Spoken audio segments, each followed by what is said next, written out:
Hi and welcome to our channel, where we explore all your budgeting, money, and productivity needs. In today's video we discuss a very commonly used budgeting method called the 50-30-20 rule, and if it can be an effective method for you to use in budgeting your everyday finances or not. The 50-30-20 rule is a simple and effective way to budget your everyday finances and goals. It helps you to prioritize your spending and saving according to your personal values and goals. It also allows you to have some flexibility and freedom in your spending choices, as long as you stay within the limits of each category. The rule can help you to achieve a balanced and sustainable lifestyle where you can meet your basic needs, enjoy your wants, and secure your future. The basic principles of the rule itself suggest that you should divide your income into three categories: 50% for needs, 30% for wants, and 20% for savings and debt repayment. Needs are the essential expenses that you might not be able to live without, such as rent, mortgage, utilities, food, transportation, insurance, and minimum debt payments. These are the things that you may need for living in your daily life. Wants are the discretionary expenses that you can live without, such as eating out, entertainment, travel, and shopping. These are the things that you enjoy but may not be totally necessary for surviving.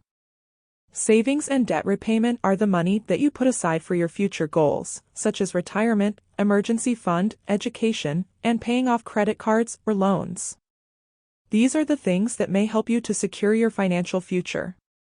However, the rule is not a one-size-fits-all solution for everyone. It may not work well for people who have very high or very low incomes, or who have special circumstances that require more or less spending in certain categories. For example, someone who lives in an expensive city may have to spend more than 50% of their income on housing, while someone who has a medical condition may have to spend more than 30% of their income on medical care.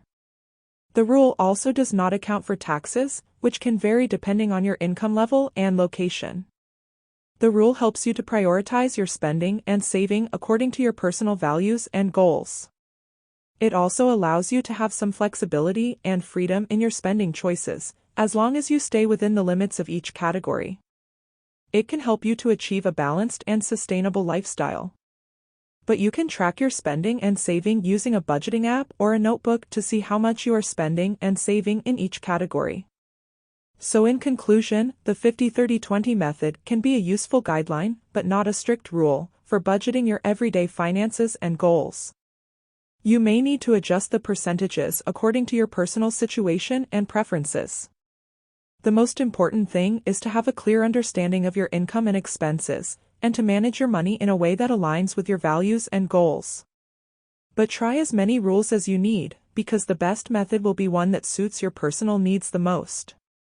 Is this rule a budgeting method you might try? Let us know in the comments section below.